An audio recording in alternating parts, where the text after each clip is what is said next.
to the second. Oh, I think we're recording now. And welcome to the second annual. It's not annual. It's not years. We're not counting by years. But the second edition. Let's do this again. No. We keep rolling. Just keep do rolling. it live. We'll do it live. Second edition of the BenvBen football podcast. We're going into match day 2. I've got some thoughts. Ben, you got some thoughts. I think we're just going to dive straight in. The game of the week, as you can probably see, if you're watching this in a visual medium and not consuming this through an audio medium, I am wearing a 2004-2005 Frank Lampard Chelsea kit. Might give you some indication of what game we might talk about. We're going to talk about the Liverpool v Chelsea matchup on Sunday. Liverpool take it down 2-0. I have a lot of irrational thoughts and a lot of irrational tactical analysis. But before we get into that, Ben, before we dive deep into this game, I want to know something. How do you process let's call it a frustrating / emotional loss of Manchester United? I think it depends on the size of the game. I think it depends on the importance, and it depends on like the amount of humiliation as well. But it can go from ruining a day to ruining a week to ruining the season. And it just depends. So I too had a loss this weekend. I think you can see my affiliation if you're watching the video. I had a feeling we weren't going to beat Crystal Palace. We lost them again this season. So it was just kind of a shrug of the shoulders, kind of getting used to it, but not well. And I think that's one thing every soccer fan has to work on is how do you let a devastating loss not screw up your whole day, your marriage, everything like that. Because it really starts to hang over into everything in your life. Yeah, I definitely can feel myself getting a little shorter with my partner once Chelsea pisses in my Cheerios and ruins my Sunday afternoon. But I'll say this. Now, I think what you're talking about is expectation management, right? It's what expectations did you have going into the game and what expectations did you have coming out of the game? Now, now we're going to get to this. I think what was frustrating about this loss is I think the narrative coming out of the game was not the match that I watched. The match that I watched was a tale of, well, not two halves because the critical incident came in the first half, but a tale of 2 different 45 minutes. All right, so let's break this down.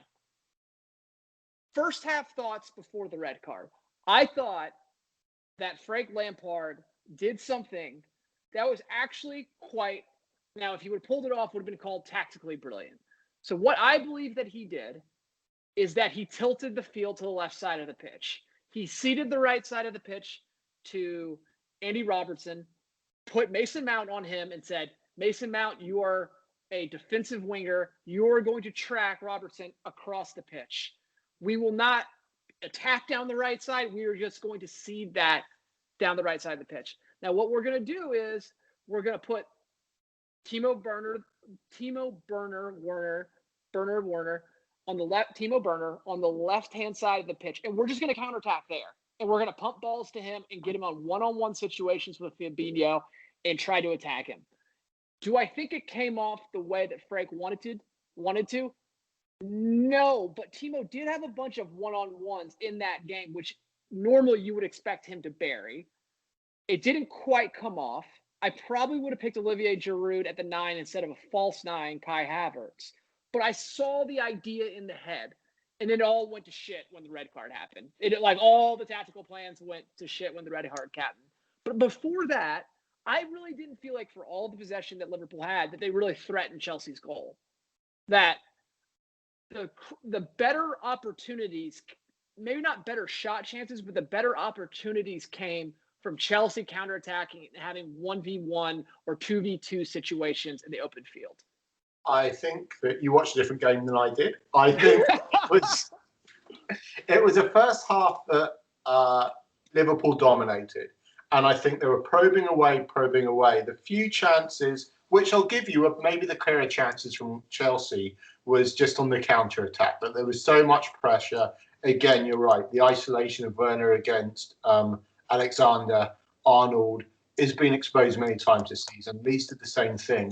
They know that he doesn't like tracking back. He's not a great defender. There's talks of England playing him in a right wing position or a right midfield, which maybe is a good idea considering how rich we are in that department, and also that he's actually not that good a defender. Great player of the ball, great getting forward, great crosser of the ball, but maybe question marks against his positioning, his tracking back, etc. But that's not what he's in the team for. It was a solid game plan from Chelsea. I won't say it was the most revolutionary plan I've ever seen. I think he just watched the match against Leeds the week before and said, let's do this. But I felt that it was a home game for Chelsea, right?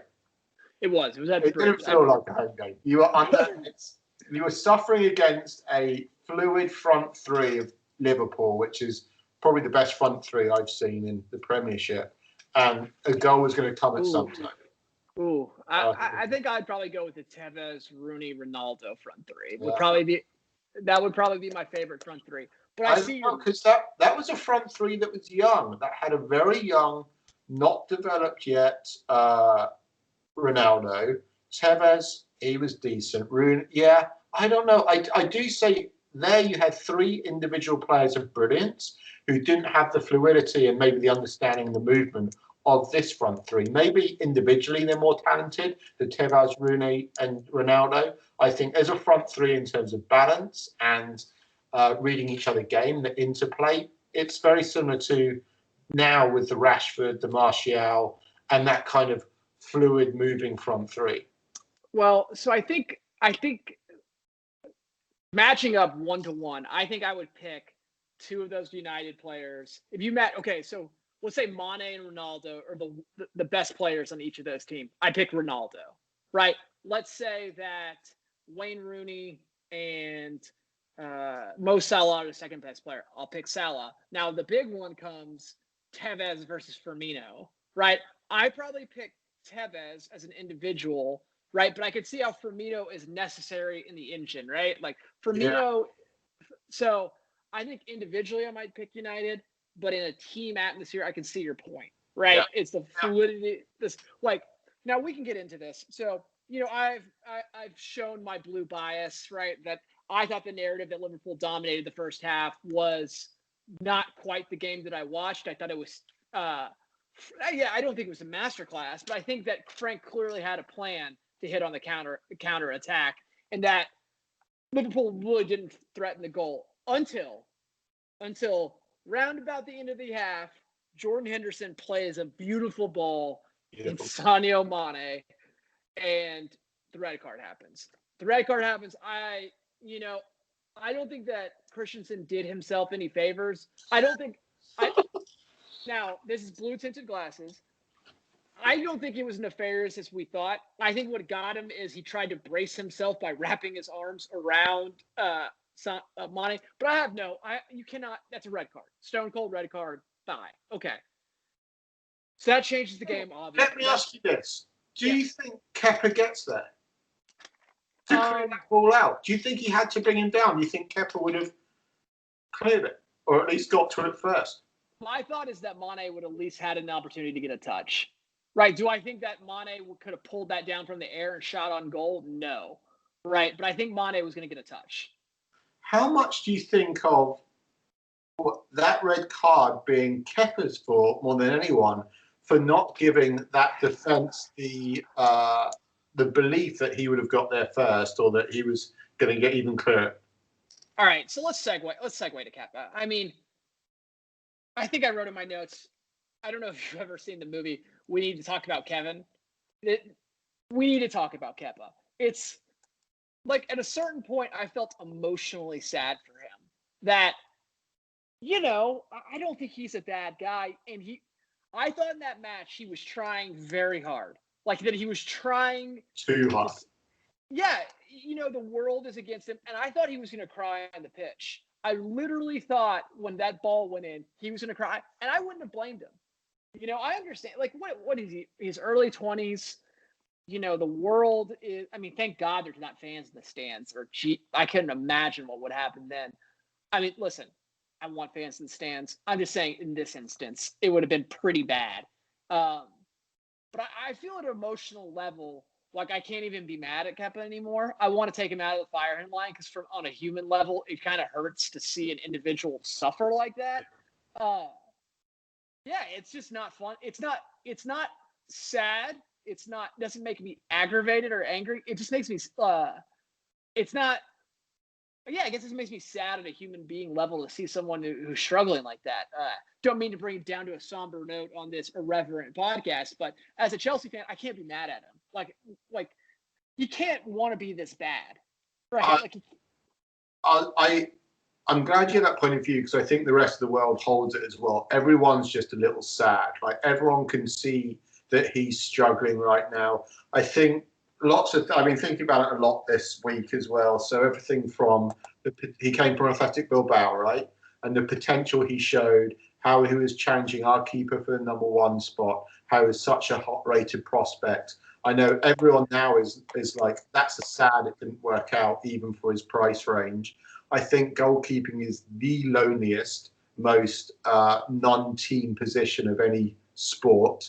It's so hard to play. One mistake costs a goal, whereas you can make a mistake anywhere else on the field, and you're going to get a shot like Sterling. He'll put the ball over in the Champions League semi-final, and it'll be okay. He'll get another chance, and he's not going to be nailed to a cross for it. I think Kepa just blurred. He came into that game knowing he was under the hammer and knowing he had to prove himself. So running out, getting caught out position before that, flapping on a cross, doing all the things that Kepa does or has done lately. And I agree, it's just a sad, sad situation now. I saw on Match of the Day even questioning why play him. And I think they were like, why even put him in that position? Why even give him that? Some of it's around, well, maybe you just want to prove that he has a transfer value.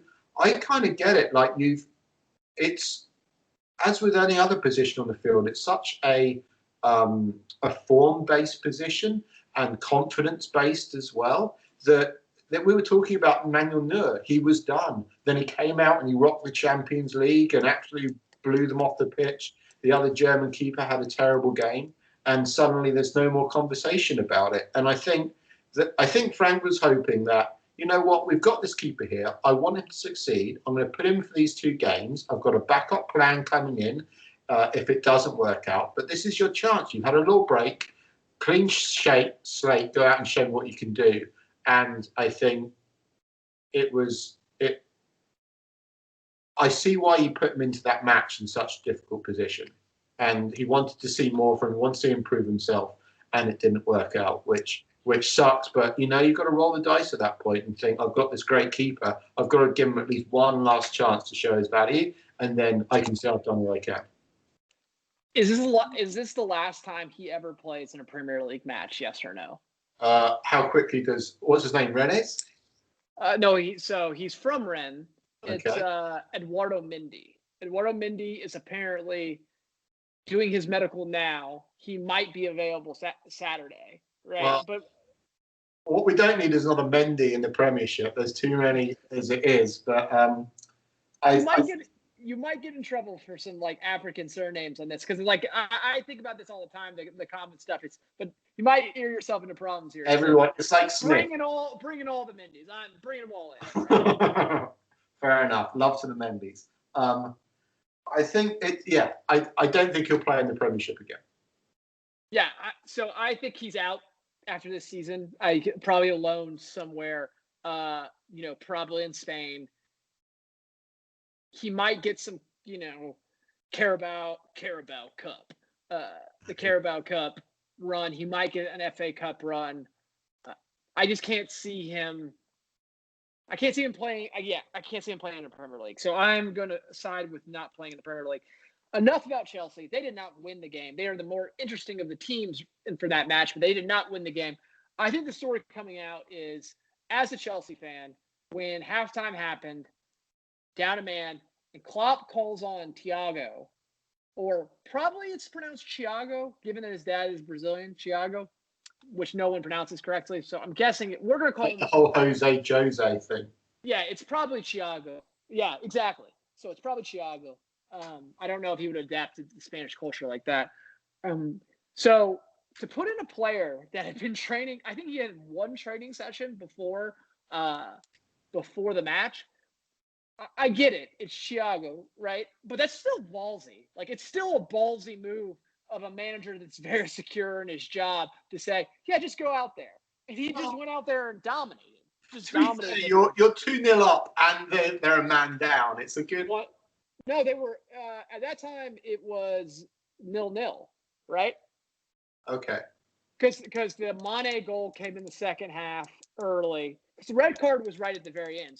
So it was 0-0 at the halftime, and then you put in Thiago right there. I'm not saying that the game was in doubt, but I'm just saying for what if Thiago? I guess what is the narrative if something goes wrong in that match? Yeah. He came on and gave away a penalty. That's what I don't understand. You're talking about how great he was. He rushes on the pitch and gives away a penalty in the first thing he does. No. He gave away the penalty in like the midway through the match. After I think they were 2-0 up at that 2-0 up at that point. That's his contribution in the second half. He did lots of passes and gave away a pen. Is that a great start? So I thought he was phenomenal controlling the ball, and I thought he made some passes that were amazing. And the penalty, yeah, I mean, I guess, right, that's fair. But I really thought that he brings an element to Liverpool that is quite frightening. That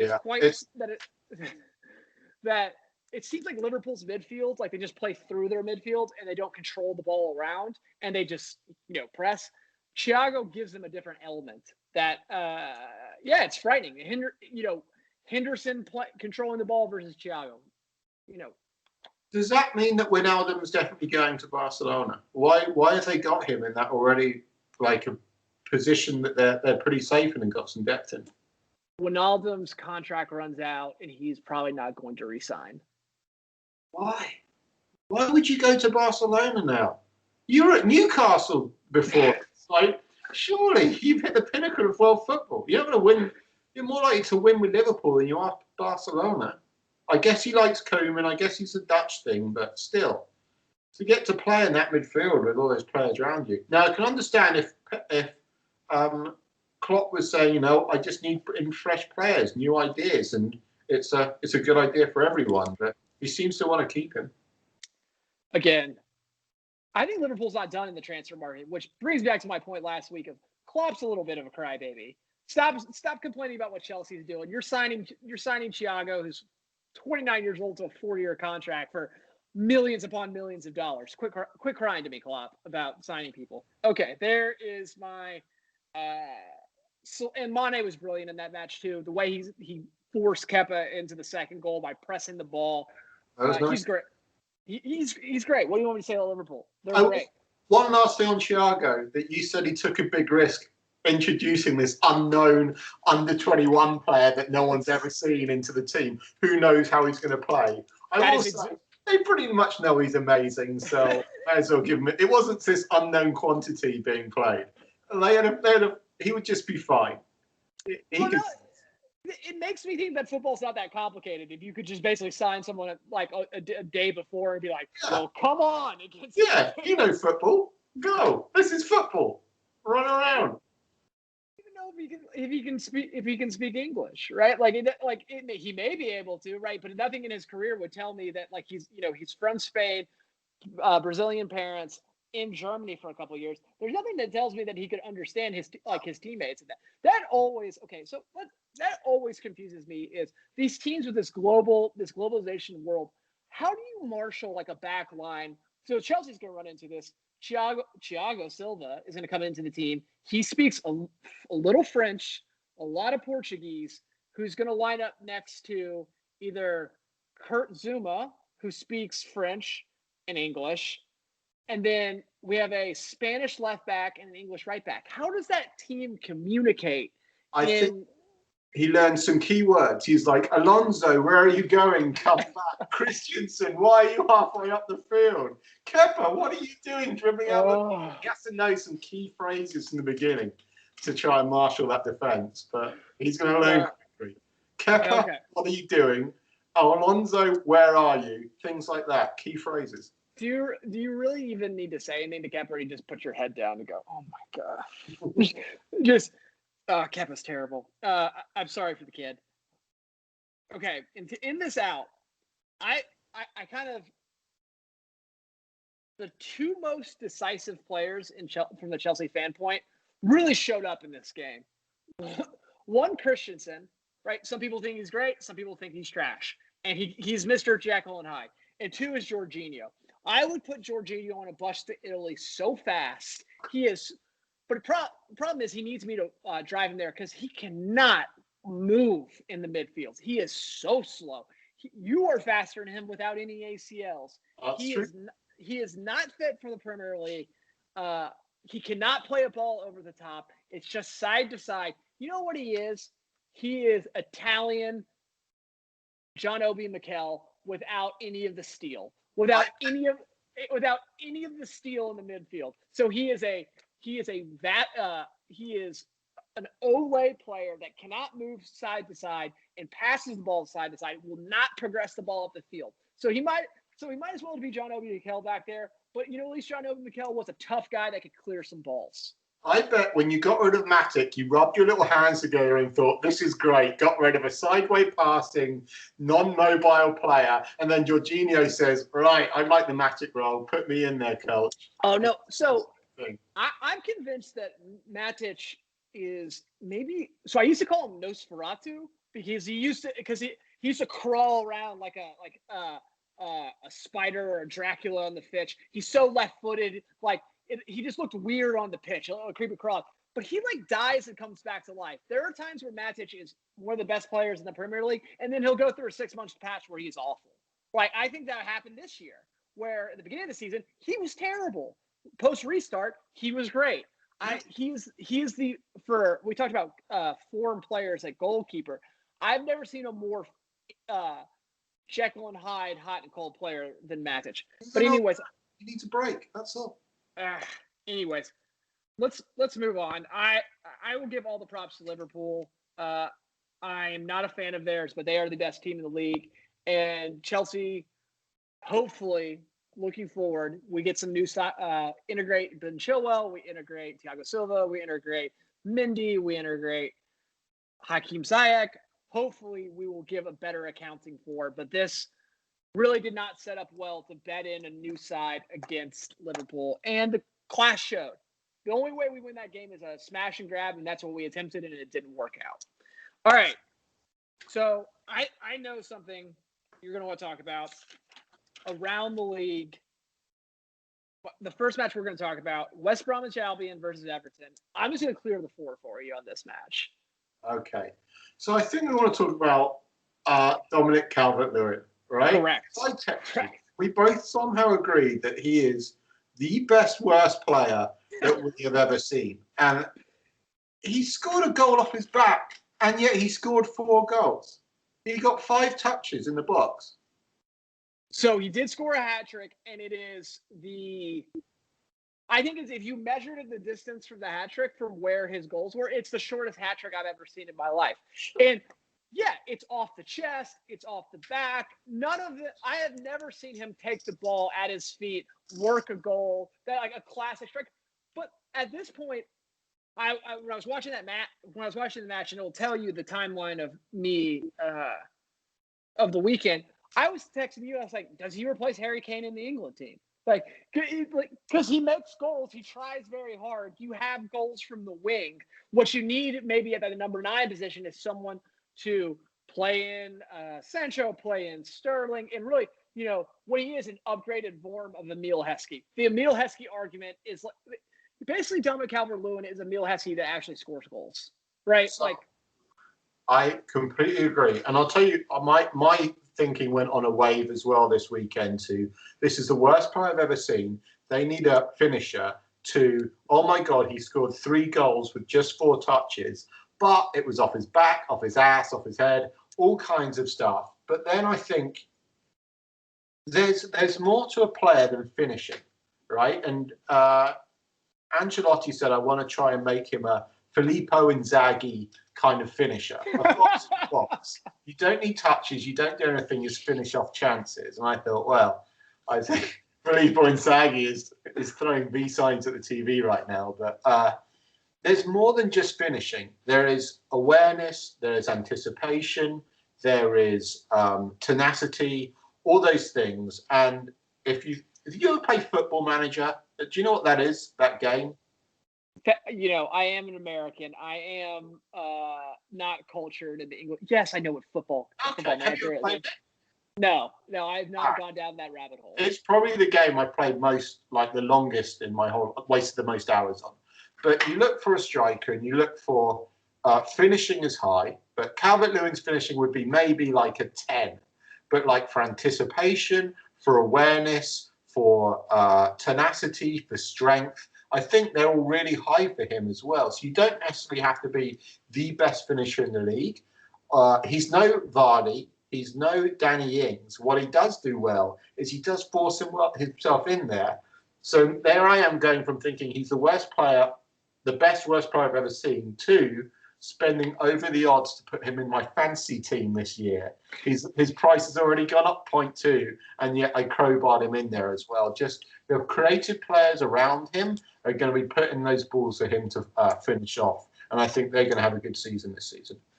Well, I will say this: effort is a skill, right? Like Roberto Firmino shows that like effort is a skill. Mane is showing that effort is a skill. Not everyone can bring that effort all the time. Now, I want to say about Dominic Calvert-Lewin is we've talked about effort, we've praised him. I believe Dominic Calvert-Lewin in practice is insufferable. You know, like when you're practicing the sport, you have like, it's, a couple days before the game, you're doing a hard practice. Hey guys, let's take it easy. Let's, just get through this practice. We have a tacit agreement that we're not going to show each other up in front of the coach so that we don't get yelled at. I bet you Dominic Calvert-Lewin just throws at all the window. Balls to the wall, 100%. I bet you all of his teammates hated him in practice growing up. Hated him. We used to call those people practice All-Americans when they would go full speed at all times, which, this is what you're supposed to do, but in an ecosystem of a team, sometimes you got to throttle it down a little bit. And I guarantee you, Dominic Calvert-Lewin is an absolute nightmare on the practice pitch. I don't think he does anything in practice, just like walks around. But I think he's insufferable because he's the one that guys, I got a hat trick this weekend. Remember that hat trick I got this weekend? Remember I put 4 goals? And James is just like, you are the worst fucking player I've ever seen in my life. Like, my grandma could have scored 4 goals. He's like, not many people could have got 4 goals. That is Dominic Calvert-Lewin. Oh, no. Can you imagine Dominic Calvert-Lewin go up to James and be like, hey, James, what do you think that did Benzema ever do this when you were playing with him? Like, I'm better than Benzema, right? Like, right? Did he get a hat trick? Did he get a hat trick in the second? No. He's like, you are. I just can imagine James' face. He's like, it's 1,000 times better than you'll ever be. I used to feed Ronaldo.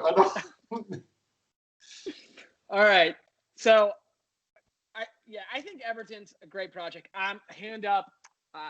I thought James was a terrible idea for Everton. I thought it was I don't like players coming down in stature, especially as they get older and they're on big wages. I don't like that.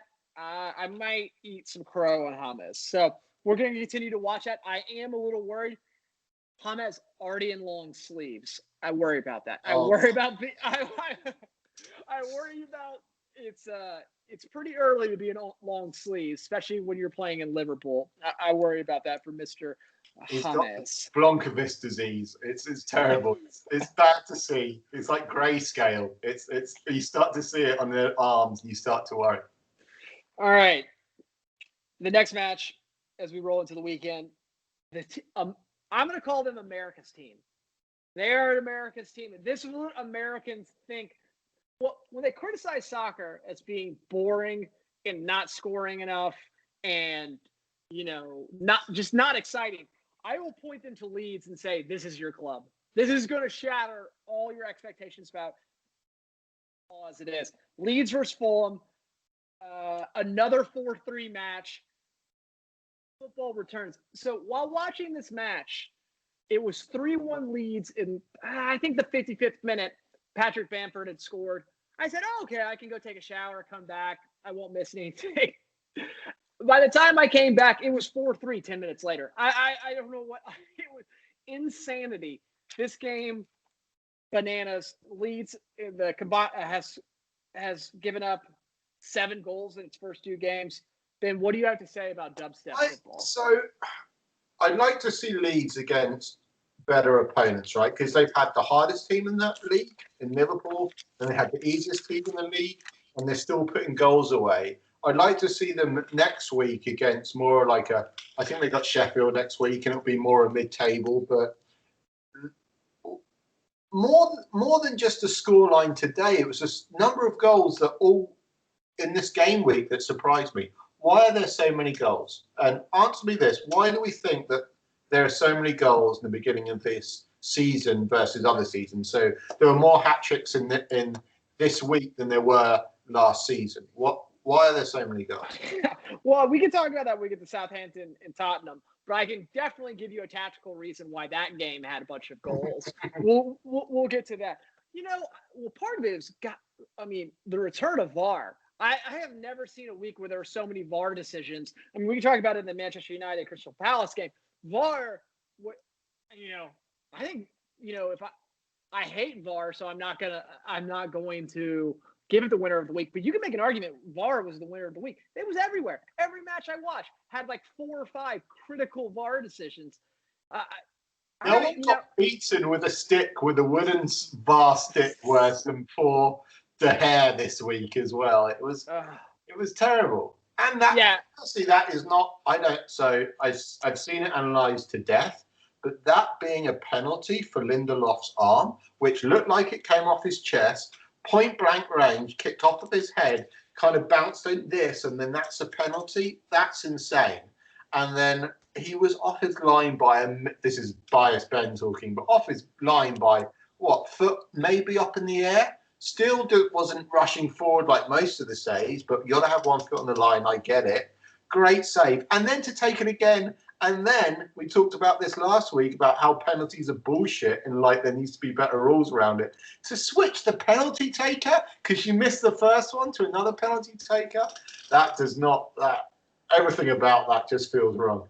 All right, put a pin in that. We're going to come back to Manchester United Crystal Palace. I agree. I thought the head penalty was not egregious. I think he's paying for the sins of other keepers who've done some pretty terrible jumping off the lines. I kind of want to talk about Patrick Bamford. I don't know how much you follow the Patrick Bamford odyssey, but Leeds fans hate him.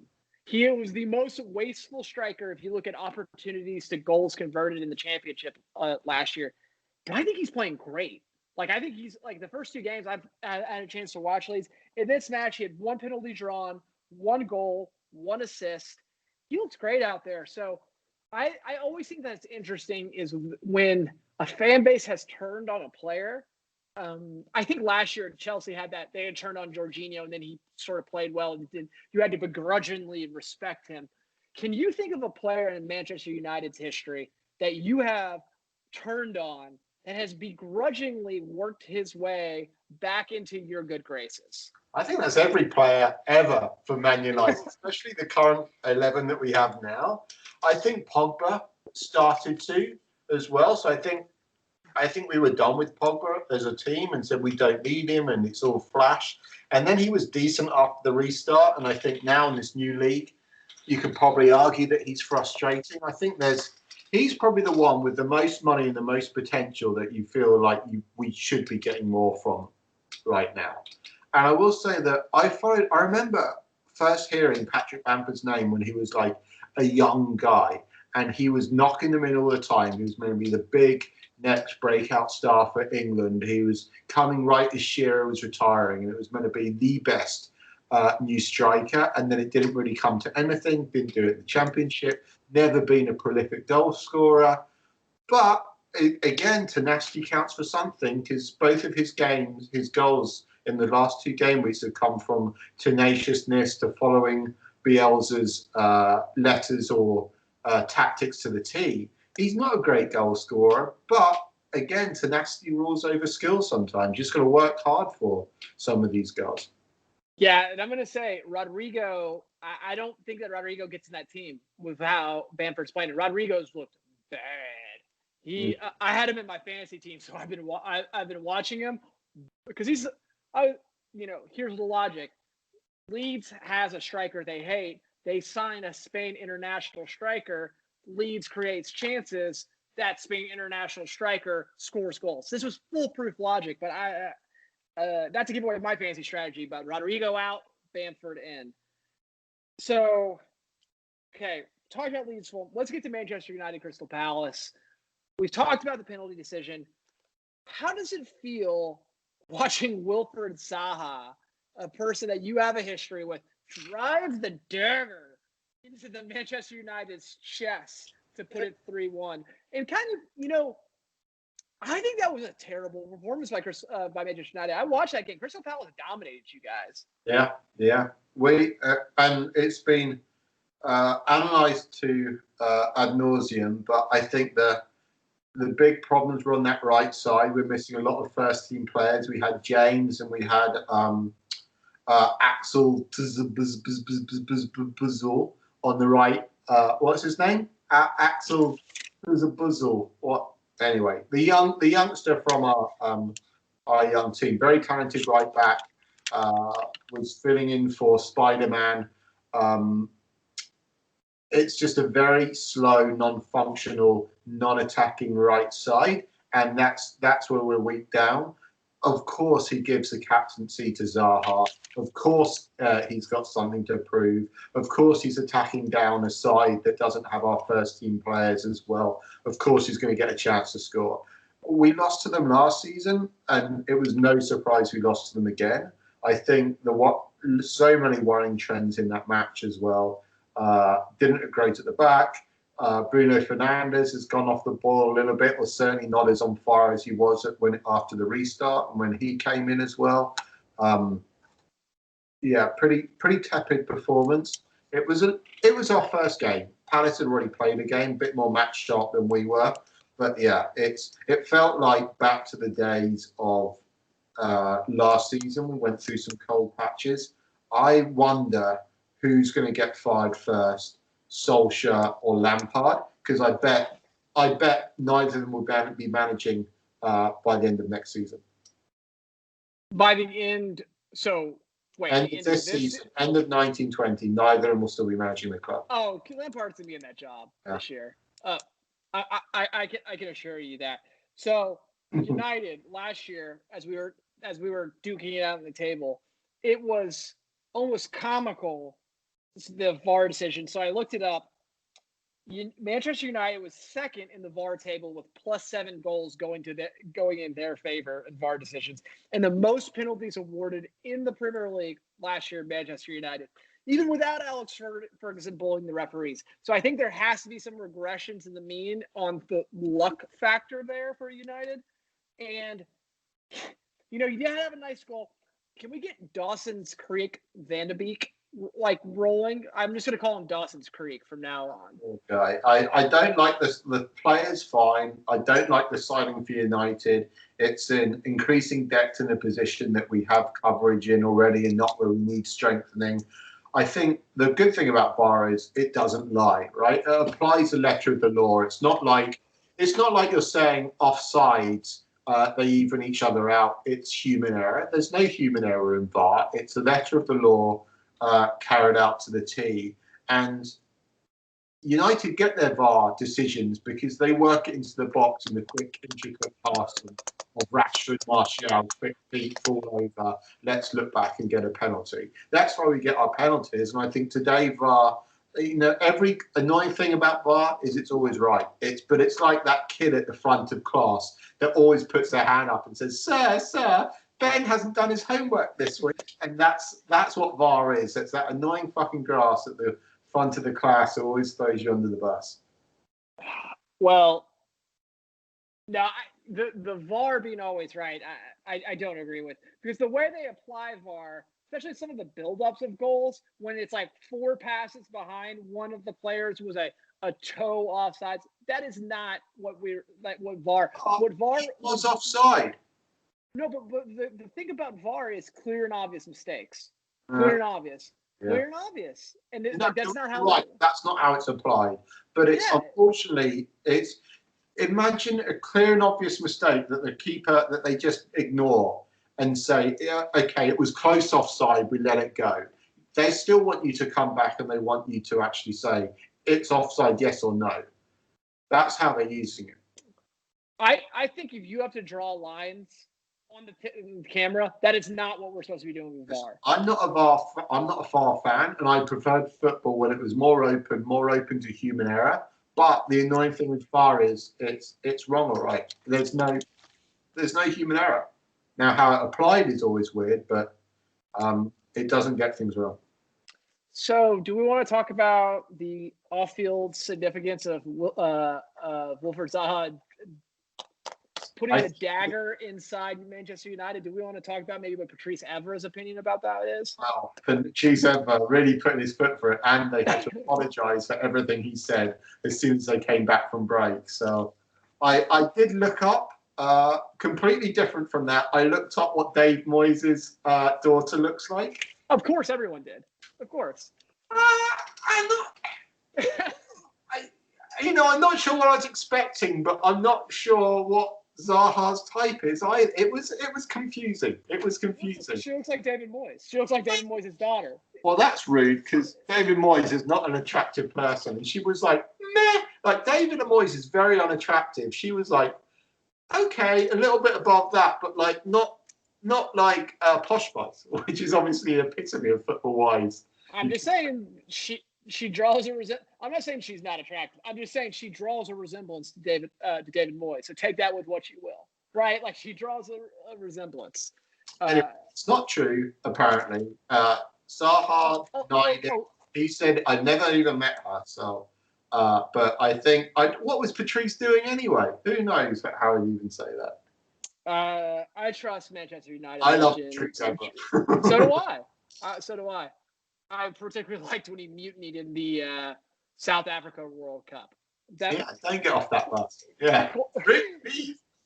Moyes' daughter. I will not get off this bus. All right. So wrapping up the weekend, I think probably the biggest match outside of not Leeds. I think every Leeds match is very big, but outside of Liverpool-Chelsea was Wolves versus Man City on Monday.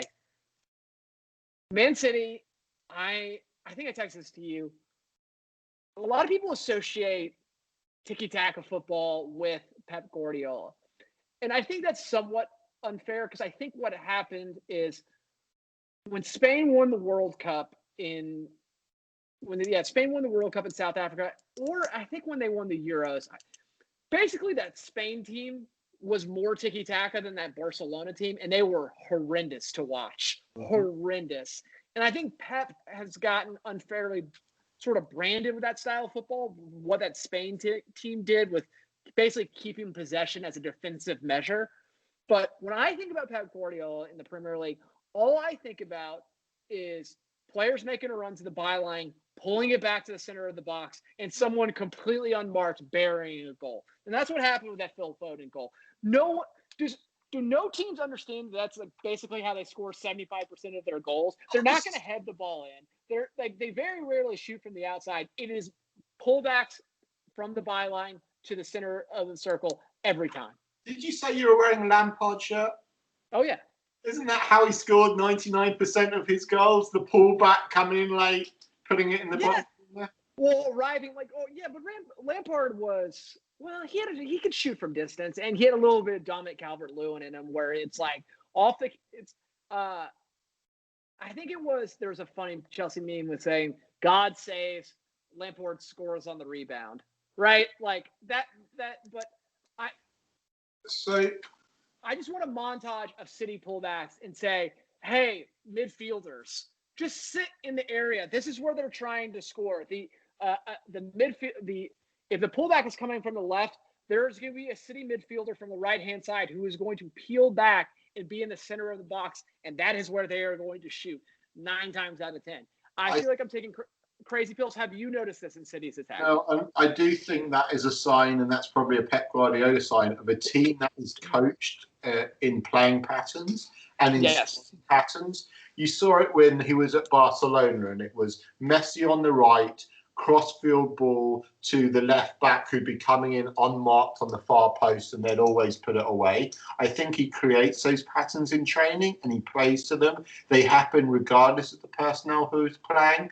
They play a very wide stretch play out to Sterling on the wing, cuts inside, pulls back, and then someone's coming in late to finish. And I think that's just a sign of a very, very well-coached team that plays those kind of attacking formations in training as well. I know at lower levels they do all that kind of training with no opposition. You just kind of play lines and constant attacking formations to kind of get those right. And you can see that team is coached to score that type of goal. Yeah, I totally agree. I totally agree that it is. I mean, Pep's one of the best managers in the world, and it's like a preset pattern. A lot of the great managers seem to have these preset patterns that they would always talk about Chelsea under Conte. Is that they would drill these preset patterns over and over again. A lot of not live opposition work, but just moving in patterns about how to, like, the almost well, that's what a pattern is, a preset movement of how to score goals, to where you run it so much that it becomes second nature. Do you think a Premiership player enjoys that? Someone like who's got creative flair and attacking zest, do you think they've been like they enjoy playing, always do this? Does creativity play anything in that team? I mean, I think that you saw that play out in Conte's second season in Chelsea. They basically revolted against him because they thought he was boring. The training sessions were boring, right? That Conte could not, the mercurial Eden Hazard, I don't think that you can tell him do this over and over and over again. As you can see, you can't tell Eden Hazard much of anything. Like, don't eat cheeseburgers. He's gonna eat cheeseburgers. He's gonna show up fat. And doesn't he just? He loves it. I could have told you the minute that he signed for Madrid, it was gonna go off poorly. That he, I love Eden Hazard, but he is very mercurial in nature, and I did not think that once you paid him that amount of money and he did not have much motivation, it was going to go very well. That was a recipe. A burger recipe for failure. I think someone should tell him that tapas is to eat family style, and it's not just takeout for one. I think that's where he really lets himself down. God, he was so brilliant on the ball, though. I hope he has a good season this season. Injury-free. Yeah, so do I. I'm pulling for him. I actually skipped a match that I really want to talk about, and I think it's very prescient because it's one of the big narratives coming out of this week. Is the Southampton Spurs game. My God. So I don't know how much you watched this game, but I think Southampton watched Bayern Munich, during quarantine when no one was playing football in the Champions League, and go, ooh, that's suicidal high line. I think that's how they're winning. We can do this. And when you play a suicidal high line against the master of counterattacking, Jose Mourinho, you better have some pretty good players to pull that off. And let me tell you, they don't. And it was a bloodbath in that match. The weird thing is that that's the way they got demolished by Leicester the season before. They played very high line. They play against a team that's very good at attacking, ball over the top, quick guy to get on the end of it and finish. Like, that's it. They knew that was coming. And I think that's a good point about, I think this idea of the suicidal high line, that's the way that teams play in the Premiership. And this high-scoring few game weeks we've seen and all these hat-tricks, I think a lot of people are saying, well, it's the quality of the finishing. It's an indication of the quality of the players. I think they're going to get absolutely demolished when they go into Europe and they're actually play against teams that hit them on the break, hit them on the counter-attack, love all the space behind these high lines, and they're going to get destroyed in Europe. And I think that it's a new formation that's worked for, as you say, for Bayern Munich. It's worked for Liverpool, but God, does it make for high-scoring games and just crazy football? Because no one knows how to play that. You say that and about the highlights, and I was sat there thinking in the Chelsea match when Werner was making those runs, what I would do for Cesc Fabregas to be a deep lying midfielder and just pumping balls over the top, because that's not like, I mean, not to make this all about Chelsea, but when Chelsea have Christian Pulisic and Werner on the wings, that's all they should do against those teams is just get a midfielder. You know what's sad is I was crying out in that match. If Billy Gilmore had been playing against Jorginho, who likes to play the ball forward instead of playing the ball side to side, I think we could take him. But this is not about Chelsea. This is about that Southampton Spurs match. So the suicidal high line, it was crazy. It was crazy. Son could have had 6 goals in that game. And Kane to Son, I've never seen that before. It has never happened before in Premiership football that 4 goals to assisted by the same player, scored by the same player. It has never happened in Premiership football. I don't think it's happened in English football history. It's probably never happened in, the Football League history. It was incredible. So I mentioned earlier that I was marking out Harry Kane on the England team for recently. I think I'm going to backtrack that a little bit. He played pretty well being a facilitator against that high line. Yes and no. I think and Mourinho, do you see him take man of the match away from Son? Yeah. Kane, and he said the intelligence of him dropping deep in midfield and playing those long balls. He had a range of passing, you're right, that I don't think anyone knows.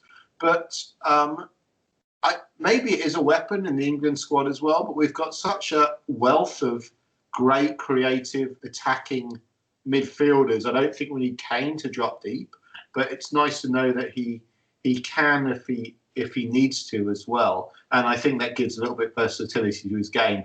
But he was playing that same role that Maddison, Tielemans did when they played Leicester, that ability to drop, hit a long ball over the top. And I hope that adaptation...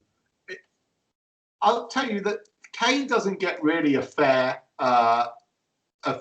look when it comes to the brains department, right? People are pretty harsh on Kane. He's the most boring captain I've ever seen. If he was my captain, we would have to bring in, like Hugo Lloris when he gives a speech is like 10,000 times more inspiring than Harry Kane is. It is noticeable how terrible Harry Kane is that you have to get a Frenchman to come in and give a speech that is 10,000 times better than what the Englishman can do. As I tell Lee all the time, that the famous phrase about him is Harry Kane fears no man, but is afraid of thunder. Like he just that open mouth Beavis and Butthead gait just doesn't do him any favours. But the football intelligence of that guy to read the game, know that he's better playing in a deeper role than just popping balls over the middle. That shows that he might not know Pythagoras' theorem, but he does know. What was that? What did you just try to say? Pythagoras. Okay. All right. I'll accept that. Yeah. How do Americans say it? Pythagoras? Pythagoras? Pythagoras. Yeah. All right. On the same page. All right. Winners of the week. We'll go to the winners of the week before we'll go to the weekend. I have to say it's Jose Mourinho. I think just because the narrative had turned against him. The narrative, this all or nothing narrative, he's past it. I'm not saying that this is going to pole vault him into Spurs are going to finish top 4, but the narrative, Mourinho's past it. He can't do anything. The tactics are regressive. He can't score goals. And Tottenham come out there and just blitz Southampton. So just for this week, I'm going to give it to Mourinho as holding off the narrative and, showing that maybe dropping Delhi is not so bad. Maybe dropping Delhi. That's crazy. Similar winner of the week being another manager, but Ancelotti just starting to drop the hints of... That's 2 weeks in a row. Well, this is why. Not only does he find a great way for these kind of washed-up players to play well, but to start convincing the world that Dominic Calvert-Lewin's a new Filippo Inzaghi, so we can sell him to Juventus next season for an astronomical sum, and then they realise that he's not the next Filippo Inzaghi. He's terrible, but all that Filippo Inzaghi money is going to be great in Everton's coffers. My loser of the week. I've really debated this. I mean, how can you say anyone besides Kepa? I mean, it's sad. I mean, it's sad to say it, but like, I don't want to kick dirt on him, but it has to be Kepa objectively. If we're gonna have honor in our winners and losers of the week, it has to be Kepa Arrizabalaga. Yeah, I can't disagree. Kepa is my loser of the week, but I hope he finds happiness abroad. He needs a break. You know what's weird is I think Kepa is the most English-looking Spanish person I've ever seen.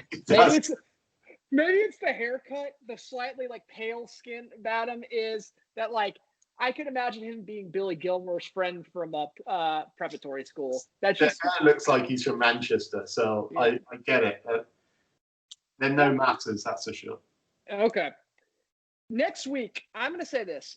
On Saturday, if you need to pick a day to, take the girlfriend out to a brunch, take the wife out to a dinner, Saturday is your day because the games stink. This whole weekend is going to be rough. Like, we had some treats last week. United do play on Saturday. We do have Brighton. Now, that's more of probably a better yardstick for how United are going to be this season. Against a Brighton team that's been in good form. It's the early game, but maybe I think that's probably one to watch as well. But you're right. There's a lot of stinkers this week. So I think Saturday, the cream of the crop is the Crystal Palace Everton game. We want to see how Mr. Ancelotti is your favorite manager in the world twice in a row. Well, I think Roy Hodgson's great as well, so it will be interesting. Uncle Roy. I love Roy. I love him. He's just like my granddad that I never had. So Saturday, it's a poo-poo platter of matches. Sunday, I think is a little bit better. We got Sheffield United Leeds super early. That 7 a.m. kickoff. But I think, you're wanting to see Leeds against relatively equal competition. Perhaps with Sheffield United, we'll get that. We also get Man City Leicester. People are sleeping on Leicester. We talked about it before. I don't know why.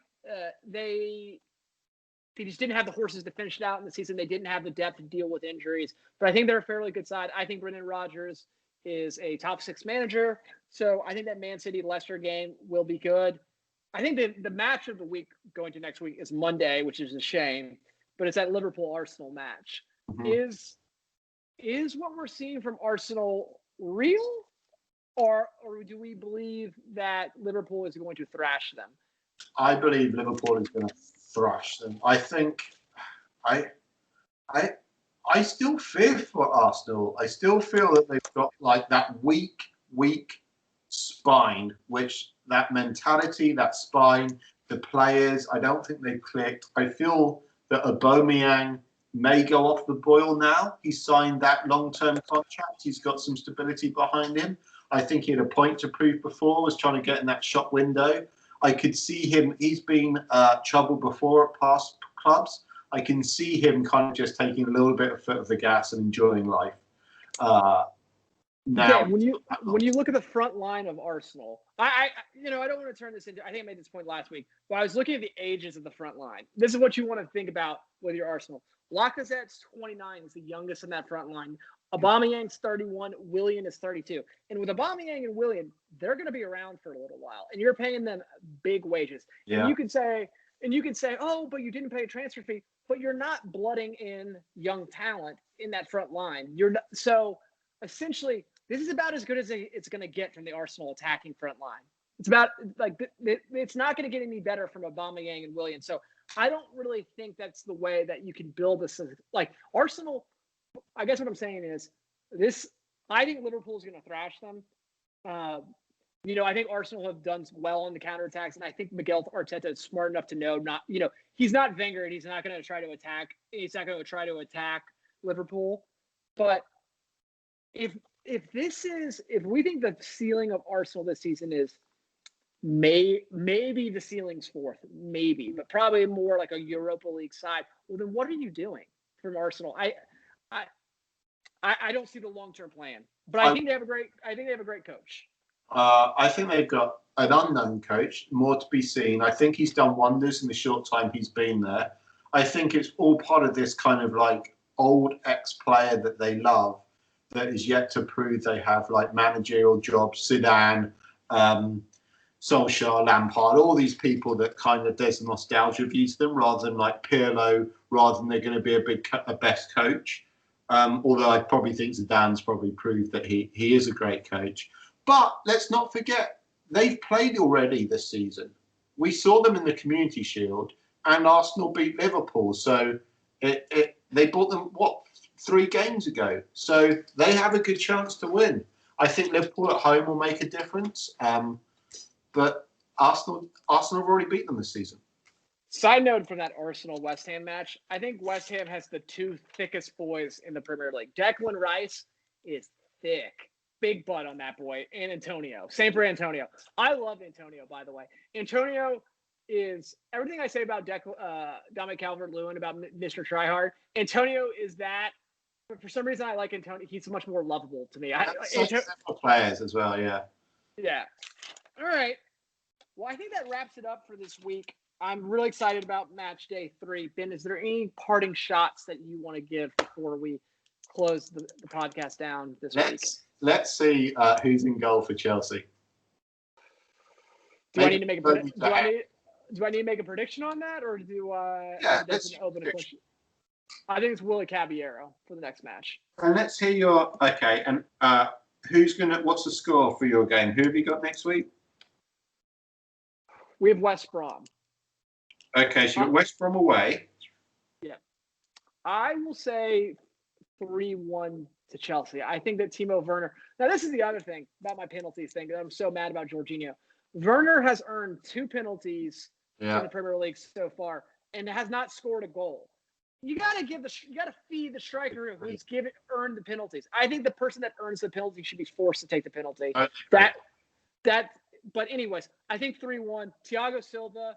So they play tomorrow in the the Carabao Cup 3rd round. They play tomorrow. We might see Thiago Silva in that match. We might see Ben Chilwell, England left back Dylan Chilwell in that match. So I'm hoping that those guys are ready, willing, and able for Saturday. But if Willie Caballero's behind the sticks and betting in Chilwell, betting in Silva, I don't think we can keep a clean sheet. So I'll say 3-1. Yeah, I think West Bromwich Albion are destined to go down. I think they're going to be bottom this year.